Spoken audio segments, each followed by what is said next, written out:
سلام. اليوم غنبداو قصة غريبة بزاف، قصة آخر إمبراطور في الصين سميتو الإمبراطور بويي.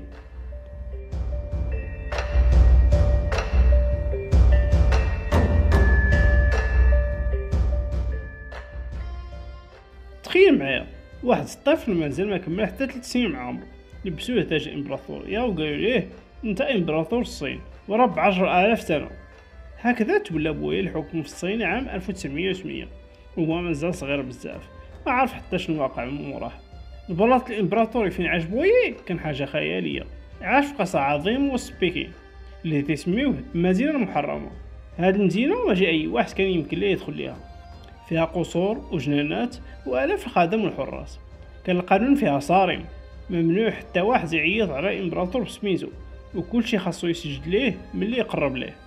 واي مقارنه معاه ولو حتى بكلمه تقدر تكون جريمه كبيره، لدرجه حتى الام ديالو ما كانش تقدر تعيط ليه بسميتو غير بالالقاب بحال جلاله الامبراطور او لا سيد 10,000 سنه.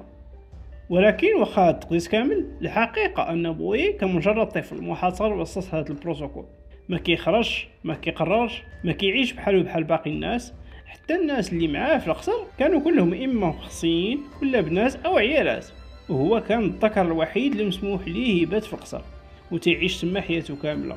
من صغرو كان بويي محكوم عليه يعيش بين الذهب والحرير، ولكن من وراء هذه الواجهه كان كيتخبى ضعف كبير والبلاد تتغلي، ضعف اللي غادي يطيح اكبر امبراطوريه اللي كان في عمرها اكثر من 40 قرن. هذه هي البدايه تاع القصه، طفل صغير فوق عرش عظيم. وفي الحلقه الجايه غنشوفوا كيفاش ثورات كبيره هزت الصين كامله وخرجت بويي من دور الامبراطور المقدس وخلاته مجرد رمز بالقوه.